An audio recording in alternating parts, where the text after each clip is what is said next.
Friends, इस video में मैं बात करूंगा रिलेटिव वेलोसिटी को लेके जो भी मिसकॉन्सेप्शंस होता है, जो बहुत ज़्यादा प्रिवेलेंट है, वो मिसकॉन्सेप्शंस मैं डिस्कस करूंगा इस वीडियो में।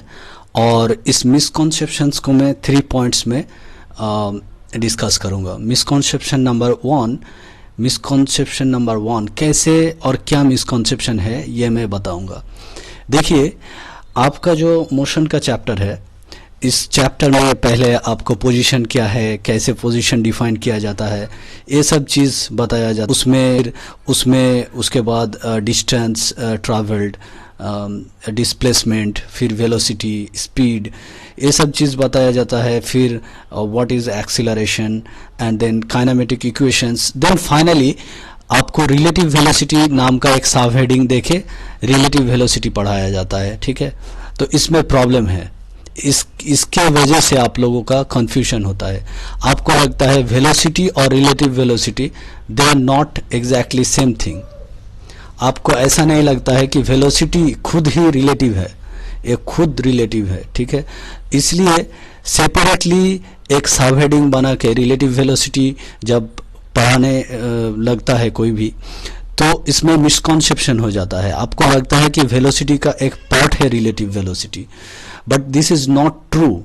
Velocity itself is relative. So relative velocity अलग से सब हेडिंग देखे, मतलब वेलोसिटी के पार्ट लगता है इसको, जब सब हेडिंग देखे इसको अलग से पढ़ाया जाता है। तो यह है first misconception, that relative velocity is different और at least a part of velocity. This concept, this idea is wrong. This is not true. Velocity itself is relative. Okay, so if you understand velocity clearly, then you don't need this term relative velocity. You don't need this term. You should not use this term or this subheading and teach these problems that comes under this subheading separately. You should not do that. This creates that misconception that velocity is something and relative velocity is something else. Velocity का एक part होगा relative velocity. ये जो idea ना, ये खुद wrong है। क्यों? क्योंकि velocity itself is relative. Second जो मिसकॉन्सेप्शन होता है वो क्या है? सेकेंड मिसकॉन्सेप्शन जो है, जब भी कोई भी आपको रिलेटिव वेलोसिटी के बारे में पढ़ाता है, कोई भी बुक्स में कहीं भी, तो क्या करता है? 2 ट्रेन लेता है, एक ट्रेन ए, एक ट्रेन बी। इस ट्रेन का velocity va with respect to a frame that is fixed with earth, and A है vb, मतलब ये ट्रेन मूव कर रहा है vb वेलोसिटी से, जो frame with respect to a frame that is fixed on the surface of earth. अब भी मतलब ए का velocity with respect to B क्या होता है? va minus vb। अगर b के रेस्पेक्ट में तो b का वेलोसिटी माइनस हो जाता है। और अगर बोलेंगे कि b का वेलोसिटी क्या है a के रेस्पेक्ट में, तो क्या होगा? vb minus va। इस तरह से आपको रिलेटिव वेलोसिटी के बारे में बताया जाता है कि ये this is relative velocity of a, train A with respect to vb। तो इसमें प्रॉब्लम क्या होता है? इसमें एक मिसकॉन्सेप्शन आ जाता है हमारा दिमाग में। वो मिसकॉन्सेप्शन ये है कि relative velocity is something that is associated with moving frame. I have asked my some friends and some juniors about what is relative velocity. They said that relative velocity is velocity of an object relative to a moving frame. Moving frame मतलब हम लोगों को ऐसा लगता है कि relative velocity is velocity of an object relative to moving frame. अब इसमें हो गया गड़बड़। क्यों? क्योंकि दुनिया में कोई भी फ्रेम मूविंग या स्टैटिक नहीं है, मतलब कोई भी फ्रेम एब्सोल्युटली मूविंग या एब्सोल्युटली रेस्ट में नहीं है। ठीक है, जब मैं बोलता हूं कि एक ट्रेन का वेलोसिटी 70 किमी per hour, you don't think that this is relative velocity, isn't it?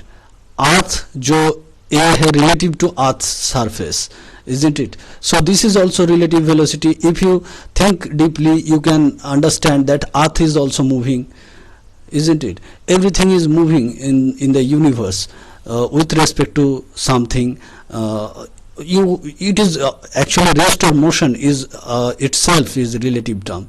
So thinking that relative velocity of an object relative to moving frame, ये हो गया misconception.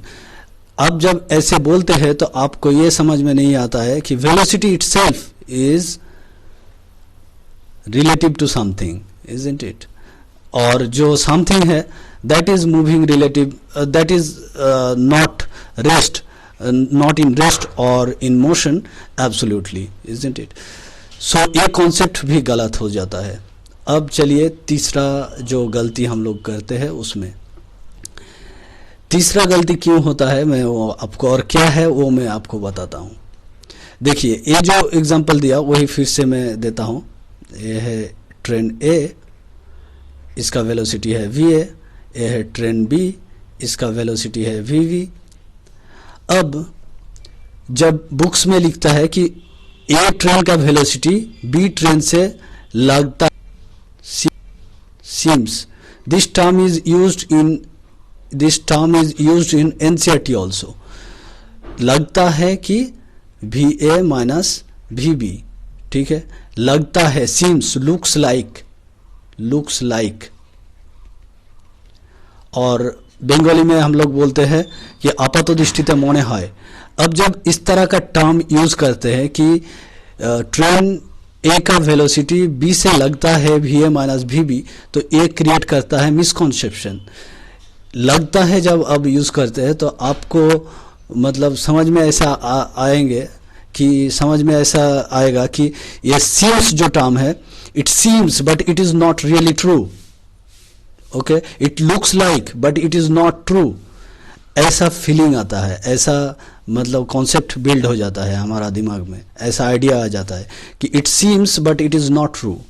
Okay, so these terms should not be used. आपातदृष्टिते मने হয়, seems, looks like, these terms are creating misconception. These terms should not be used. देखिए A train का velocity with respect to B is not seems, not looks like, is VA minus VB. If you understand definition of velocity I'm sorry, if you understand definition of velocity, you should know that velocity of train A is VA minus VB with respect to train B. Okay, so this is also a misconception. They use these terms seems, looks like. तो आपको लगता है relative velocity जो है वो तो true velocity नहीं है, it is kind of seems और इट लुक्स लाइक, जो सच में नहीं है. तो this is also a misconception. So I will show you in the next video that if you understand definition of velocity properly, then you don't need a separate heading or this kind of words, this kind of understanding. You just need proper understanding of what velocity is and all that comes under this subheading, that relative velocity subheading. All those problems you will be able to solve without any misconception or misunderstanding. Okay, and you will have confidence that you know what you are doing. Okay, so you will be free from all these misconceptions. So I will solve some problems just using the definition of what velocity is in the next video. And if you think that oh yes, मेरा तो ये misconception था, मुझे तो ऐसा ही लग रहा था, तो वाओ मेरा तो कॉन्सेप्ट पूरा चेंज हो गया, ऐसा अगर फीलिंग हो रहा है आपको, तो आप इस वीडियो में ज़रूर लाइक कीजिए और इस चैनल को सब्सक्राइब कर दीजिए, so that these concepts can reach to every students. देखिए दोस्तों, मेरा मकसद ये नहीं है कि मुझे बहुत ज़्यादा सब्सक्राइबर या लाइक्स मिल जाए. मुझे ऐसा लगता है कि अगर मैं अच्छा कॉन्सेप्ट दे पा रहा हूँ, ठीक है, अगर मैं स्टूडेंट्स को कुछ नया दे पा रहा हूँ, कुछ सही दे पा रहा हूँ, So these ideas, these concepts should reach to everyone.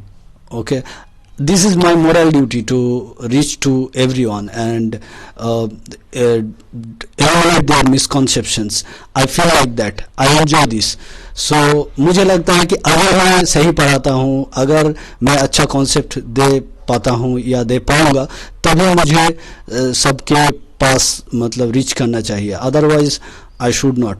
But so far I trust, I believe that I will be able to deliver good content related to physics. I will be able to give some value to students. That's why I am asking you to subscribe this channel and like this video, so that I can reach to more people and I can deliver what I want to deliver. Okay, thank you for watching. I'll see you soon in the next video.